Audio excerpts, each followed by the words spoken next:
Bagaimana sebuah perjalanan yang biasa diakhiri dengan tragedi tak terduga.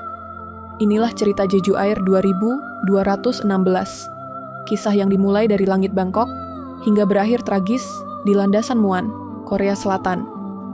Sabtu, 29 Desember 2024, pukul 11:20 malam waktu Bangkok.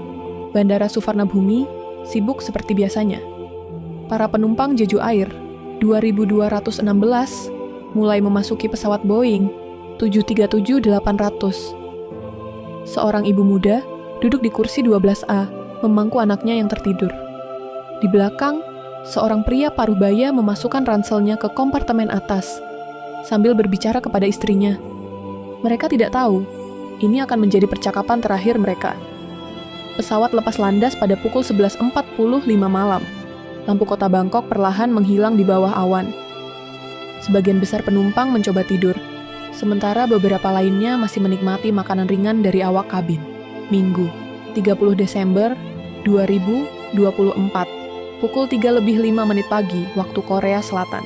Setelah perjalanan hampir 4 jam, pesawat mulai menurunkan ketinggian mendekati Bandara Internasional Muan.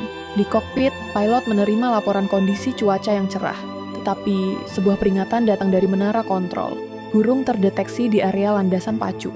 Noted, kami akan tetap melanjutkan pendekatan, jawab kapten dengan tenang. Tak ada tanda-tanda bahaya saat itu. Namun, 2 menit kemudian, sesuatu yang tak terduga terjadi. Pukul 3:07 pagi, sebuah suara keras terdengar. Boom! Mesin kanan kehilangan daya setelah tabrakan dengan sekawanan burung. Di kokpit, lampu peringatan menyala. Pesawat mulai kehilangan stabilitas.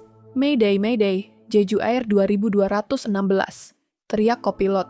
Penumpang mulai menyadari ada yang salah. Pramugari bergegas ke lorong, memberikan instruksi darurat. Tetap tenang, kenakan sabuk pengaman, dan bersiap untuk pendaratan darurat. Di barisan depan, seorang anak kecil menangis memanggil ibunya.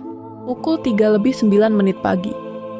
Pesawat mencoba mendarat, tetapi roda pendaratan tidak berfungsi.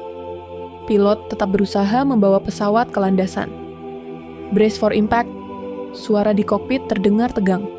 Pada kecepatan tinggi, pesawat menyentuh landasan pacu tanpa roda. Logam bergesekan dengan aspal, menimbulkan percikan api besar. Dalam hitungan detik, pesawat tergelincir, menabrak dinding beton di ujung landasan. Pukul 3:10 pagi. Sebuah ledakan besar menggelegar, menghancurkan pesawat menjadi puing-puing. Bola api terlihat hingga beberapa kilometer jauhnya. Petugas pemadam kebakaran dan tim penyelamat segera dikerahkan ke lokasi. Pukul 3:45 pagi, tim penyelamat menemukan 2 pramugari yang terjebak di bagian ekor pesawat. Mereka terluka parah, tetapi masih hidup. Di sekitar mereka hanya ada kehancuran, potongan sayap pesawat, koper, dan barang-barang pribadi yang berserakan. Tolong temukan keluargaku, bisik salah satu pramugari sebelum kehilangan kesadaran. Minggu pagi, 30 Desember 2024, berita tragedi ini menyebar dengan cepat. Di ruang tunggu Bandara Muan, keluarga korban menunggu dengan cemas. Ketika daftar nama korban dirilis, jerit tangis menggema di udara. Seorang ibu jatuh pingsan setelah mendengar nama putranya ada di daftar tersebut. Senin, 1 Januari 2025. Identifikasi korban selesai. Dari 181 penumpang, 179 dinyatakan meninggal dunia. Barang-barang pribadi yang ditemukan di lokasi menjadi satu-satunya kenangan bagi keluarga yang ditinggalkan.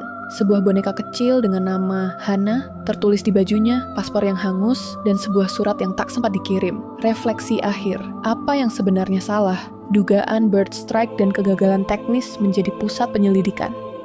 Tetapi bagi keluarga korban, jawaban teknis tidak cukup. Mereka kehilangan anak-anak, pasangan, orang tua. Kehilangan yang tidak bisa digantikan dengan apapun.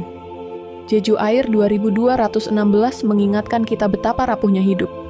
Dalam hitungan menit, dunia seseorang bisa berubah total. Semoga mereka yang pergi menemukan kedamaian, dan yang ditinggalkan diberi kekuatan untuk melanjutkan hidup. Jika cerita ini menyentuh hati Anda, jangan lupa untuk like dan subscribe agar mendapatkan kisah inspiratif lainnya. Mari kita bersama mengenang mereka yang telah tiada dan belajar dari tragedi ini.